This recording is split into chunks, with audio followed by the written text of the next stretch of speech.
Coach Mathew, thank you very much for your time. How are you doing today? I'm very well, and thank you for the opportunity, and it's good to see you. I think you've formed one part of this big family of football. When we don't see you, we worry. Coach, last day of the tournament, you've been here the whole 3 days, been here in many other editions as well. What are your thoughts on this tournament in terms of the football that has been played, in terms of the development of the players compared to the other editions? I must say, firstly, it's an honor to have our fans back, because for the past 2 editions or so, it's been rough in terms of playing without our supporters and everyone. But the quality of football as well. It's been interesting. Styles of tournament football, as we call it. And then I think what is also interesting, the GDL teams competing in this Engen tournament. So I must say it's been a very intriguing and interesting tournament, and to see a final of Chiefs and Sundowns in the men's section is not just by luck, but it's also a question of us also learning what is the difference that has happened this year and compared to the other years as well. And I think what is also key is that people need to understand the generational shift of football. Age groups, the teams that are dominating in the GDL at under 17, when do they dominate this short tournament in the next year? The teams that are dominating this year in the under 19 age group, who's dominating? I mean, it's quite interesting dynamics, and I think it's good to see the next 2 years or 3 years where the power shifts to. Mentioning about the generational shift, Jomo Cosmos last year had a very impressive tournament. Went on to win the Engen Champ of Champs.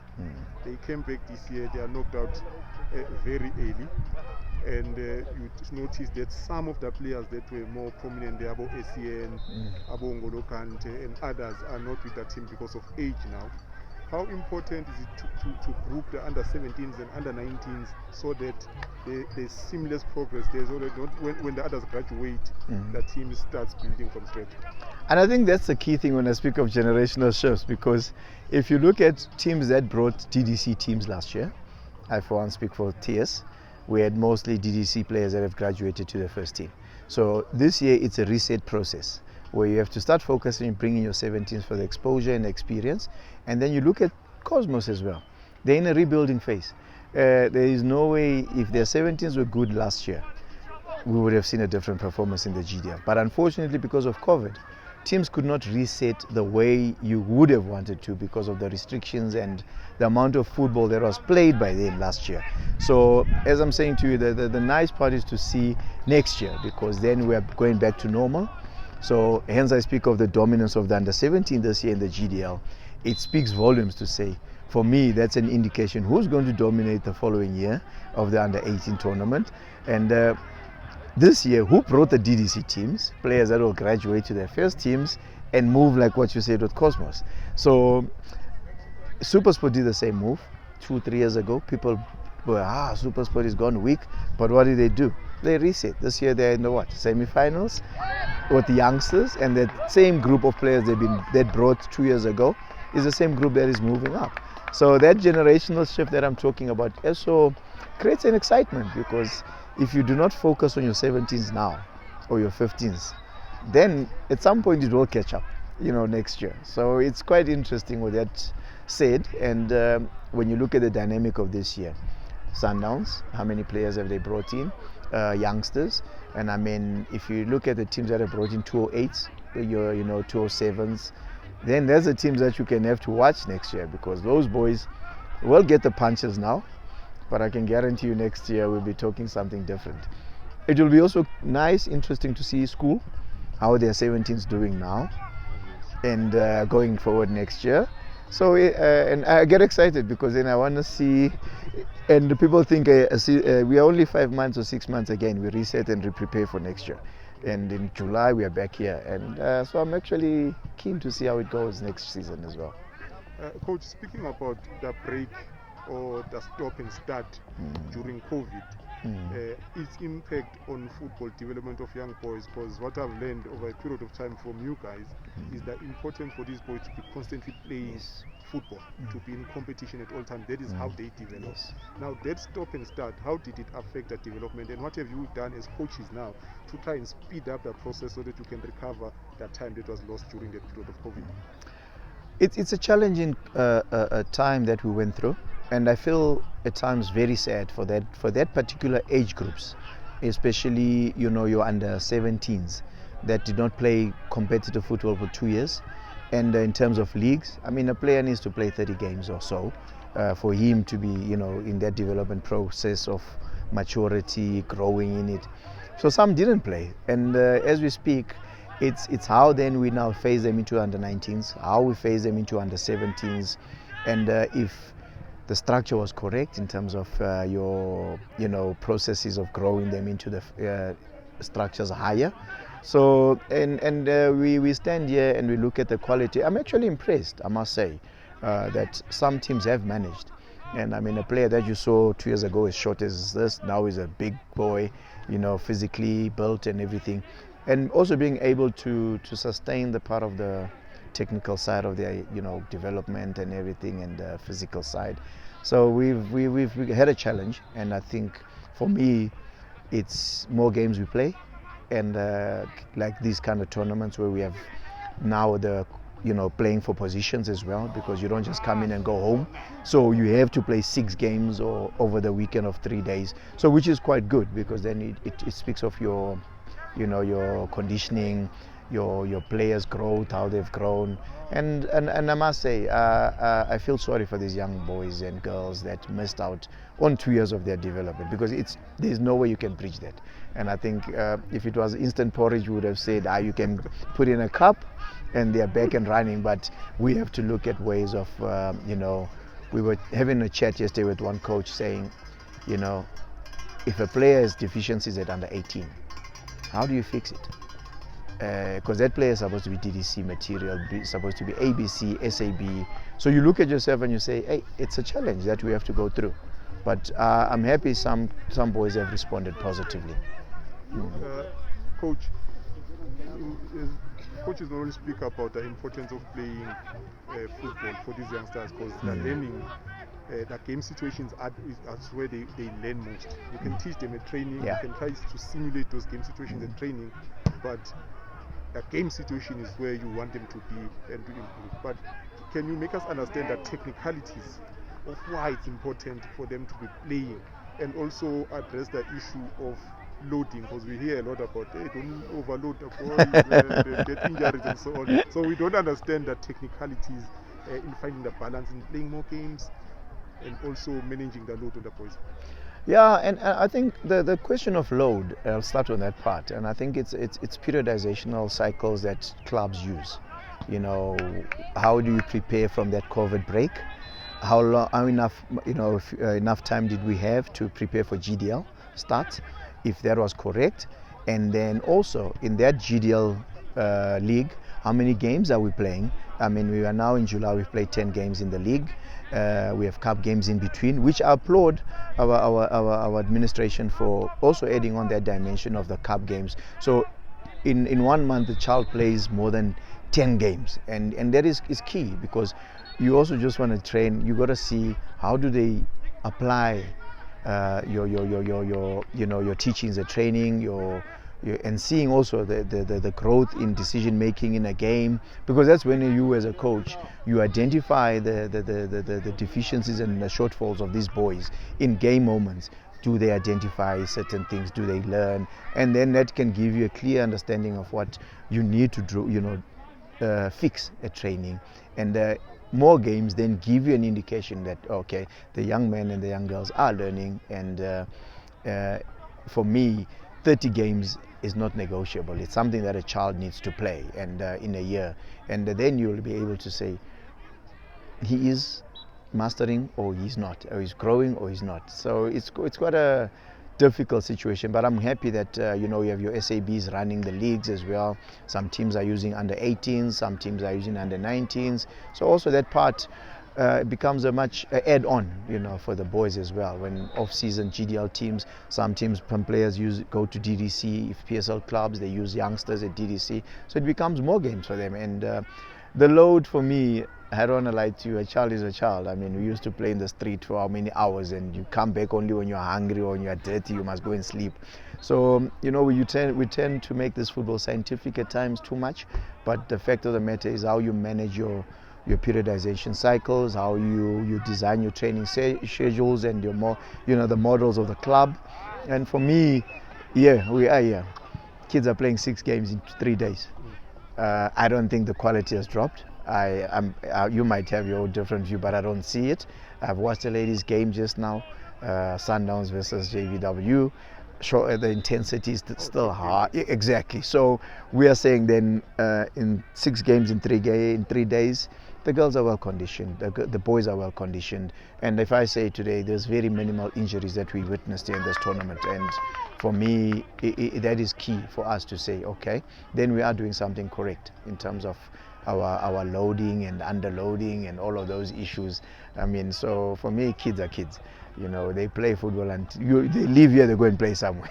That's how it is. I used to leave home early in the morning and I'll come back in the afternoon and playing the whole day. Yeah. I was not even tired. Exactly. I think we've tried to make this scientific and, yes, we have to be worried about the, managing of that and that side of the physical side. But I think for us, it's key that we just emphasize our game, our boys and girls to play, support them. I mean, if I look at now, the GDL league break, but we have 4 boys representing school soccer under 13 in Limpopo. And we applaud it because then there's no break. They are playing more games there. And which is also why we say schools must get involved. And for the kids to play more games. It's football, school soccer, then it's club soccer. And it teaches them then a lot of things. And then it's cup football. So I think we are on the right track. We can't fix everything in terms of all of that. But in terms of boys and girls development, that is key for us. And we applaud that. Today we can play 6 games. Whether you're out of the knockouts, you have to play your 6 games, and which gives every child an opportunity to play a game, and and that is what is key for us. Coach, you've been involved in development for a number of years. You've been involved in the regional leagues. As coaches at youth development, at the end of the day, you want to produce quality players that can make it at professional level. And even the organizations, the mother body tries to facilitate the pathway for youngsters through like regional league, where they say you must have under 5 under 21 starting. But we often see, coach, that those 5 under 21s will start 10-15 minutes into the game, they are pulled out and older players are put in. How does that affect their development, and what do you think in terms of our administration can do to address those issues so that it just doesn't become a box ticking exercise, but it's actually something that is implemented and helps these youngsters develop? It's a hurtful process. Can I be honest with you? I hate that with a passion. I'm sorry to use the word hate, but I cannot see myself as a coach put a boy for 3 minutes, kick a ball out and take him off. I feel there's further engagements that needs to take place, especially at the SAB level. We need to then say it's an under 21 league, period, so that we understand that you cannot put and take out like it's been happening. It happens even at 8BC. I went to a game where an under 23, it was Lerumo and some Pelepele or something. A player was taken off in 2 minutes. The boy did not even kick a ball, and then a senior player gets put in. That's the most painful thing. So we need to then have more engagements to say, okay, we have the GDL structures that covers 13, 15, 17, and 19. So how do we then mitigate that part of under 21s? Protect that, because it's a small thing. 5 is little, and for me, if we say SAB under 21, are we not helping the country? Are we not helping our under 23 league in terms of getting competitive players who are playing in a competitive league? And I think even for us, then it makes our boys more busy. But now you'll have about 21 players playing a Kasi tournament. They even quit playing structured football because of those kind of situations. So we need to protect them in the process of saying, do we have the right mechanism? Because now it's becoming a tick box, which I fully agree with you. And I've seen it when I was coaching at SAB team. I once played an under 18 team. strictly under 18, and we were fourth in the log for the first season. So it tells you it is how we do things, and it is doable. We can achieve it. And the unfortunate part, it becomes a winning at all costs. It's about money, statuses and all of that. Then it defeats the whole objective of development. And I think in Indaba or an engagement of all coaches, that we need to sit down and say, guys, owners, club owners, do you have development structures? Because it starts there. And the critical part people don't realize is that look at an analysis of how many statuses are being sold at SAB. So I feel I have money, I buy a status. I feel I have money, I pay team players. These boys money. So I teach them money. And I'm saying one of the requirements at SAB level should be saying you must have an under 17, you must have an under 19, and then SAB must be under 21. And then that must be a criteria to say SAB can be regulated in a way, because SAFA is the one that governs that league, and we need to say and support them, because if I have under 17 and 19s and I'm playing in an under 21 league, I'm developing. Those boys have a platform to proceed further. So even now your ABC teams can then get quality, but now you can't have a 28-year-old running in SAB and we are saying that's the future. It can't be. And we are saying put like GDL you must have 4 divisions, which is proper development. Then you must have 13, 15, 17 and 19. But SAB, do we have that similar kind? I mean, it's like your GLAD or your SAB Premier League statuses. When one of the requirements is you must have a junior structure, you must have some form of that. So even there, how many of those teams are doing it? So it's deeper than what we think it is, but it's an engagement that needs to take place, because if you are playing at PSL and you don't have under 13, 15, 17, what are we saying? Where are we going to get to the feeder teams? And I think the word that I use for generational shift, it's a danger, because then you see how many players are recycled by one team, players move from here. By the time they finish their football career, has played for 30 teams or 20 teams, but you don't know what has he achieved. But I'm saying if teams have their small boys, I'm not saying everyone will make it in the first teams, but I'm saying if a team is SAB having 3 divisions, it's a must. It then increases the pool of our players, it increases the development level of our boys. And I mean, there was a Soweto League that used to be run, SAL, we call it the SAL. SAL should be having 20 teams playing there. And that is development. GDL must have 20 teams playing in each. And then we are saying, how many kids are playing football? Then we look at that pool. Then SAFA can then tap into that pool and say, okay, those age groups reside here. National team coaches, this is where you watch, this is where you look for. Because now, for me, when a national team call-up says at under 17 or 19 a player is unattached, it's worrisome. Eh? And when you read the newspaper, then as a development coach, you ask yourself, where is this boy then being selected from? So I don't want to be political, but it's some of those issues that can also, address the issue that you are talking about of players, 5 under 21s being taken off before the game is finished, or even, that point. I think there was a year when Kudus qualified for SAB. We became the regional champs of Nedbank. We went to compete with the other regions. There's a team Tshwane from Tshwane. They substituted 5 under 21s in a game. And one of the coaches said to me, but why did you not protest? I said to him, I'm not in the business of winning at all costs. My under 21s gained more than what they gained. And I can tell you now, we went in this following year, we won the SAB stream. So it's how we also, look at it as coaches. And yeah, it's a debate that needs also to be engaged in. Very points there, my coach. Last one, what football trends are emerging from this tournament? We know we've seen, for example, the School of Excellence, very clear identity. Yeah. Sundowns as well.